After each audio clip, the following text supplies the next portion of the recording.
Right. So the planning phase is gone now. We went ahead to now set up an authority. That authority, when it is fully staffed, will now begin the process to coordinate activities in 24-hour economy. It has nothing to do with IMF. We are doing a big push of 50 billion. Does that sound like Ghana? Without external borrowing. Eh? Yes. Do you know, let me tell you something. Ghanaians don't know. Swami Interchange. I was shocked that they had a press conference. They took part of our Eurobonds in 2020. $200 million of that money was approved by Parliament to be used to do the Swami Interchange and the ancillary roads. $200 million. I remember very well, Honorable Chairman Sabonsu was sitting there and he was under siege from his constituency. In fact, one time he went to visit the site and they nearly lynched him. You remember that? Yeah, so we all were together and said that, look, we can't have our leader humiliated like that. So we would approve the $200 million. Go and do the Swami Interchange. They chop the money, Swami Interchange is still there. And they are holding press conferences about Swami Interchange. How shameful can they be? 2, Ofankor and Sawam Road. The same World Bank money. They took $200 million to do that project. They chopped the money, left the contractor. It took Honorable Abuja and Honorable Atoforsen to raise the money to give to them. Are they now not closer to completion? Where is the $200 million Eurobonds that they took to do those projects? So, but we are doing 60 billion. $200 million is about how much? That's about 2 billion. Plus 2 billion, 4 billion. They couldn't do it. We are doing 50 billion without borrowing from anybody. Does that tell you that we're a serious group of people? We are doing 50 billion. And the whole country, like His Excellency said, has been turned into a construction site. Yes, but in recent times, we had the finance minister talking about, borrowing to pay salaries, and it became a huge topic for people on social media and even some traditional radio stations.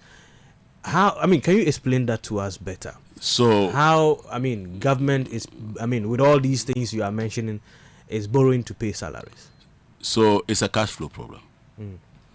You budget to spend on compensation, interest payments, and debt service, to spend on goods and services, and to spend on capital expenditure.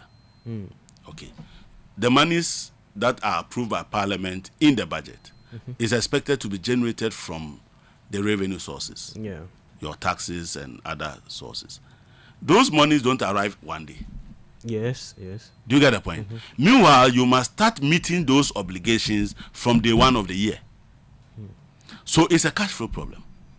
But then you also have to understand that when we took over this country, one of the biggest fiscal risk that was staring us in the face was the percentage of our revenue that we were spending on compensation.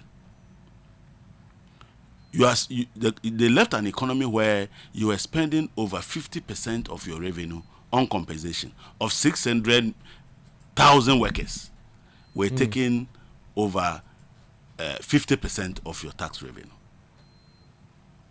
Then you have to also pay debt service, which is accounting for just almost about 20 to 30% of your tax revenue. Then you have to pay for goods and services and capex.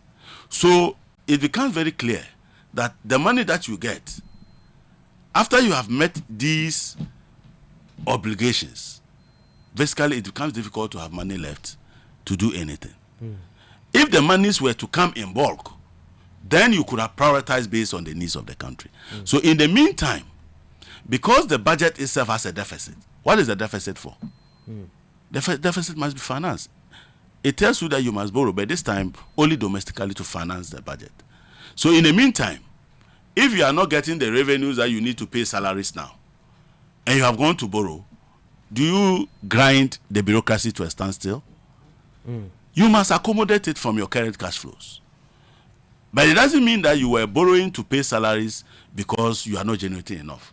It simply means that there's a time lag within which you can generate those revenues and within which you must pay those obligations.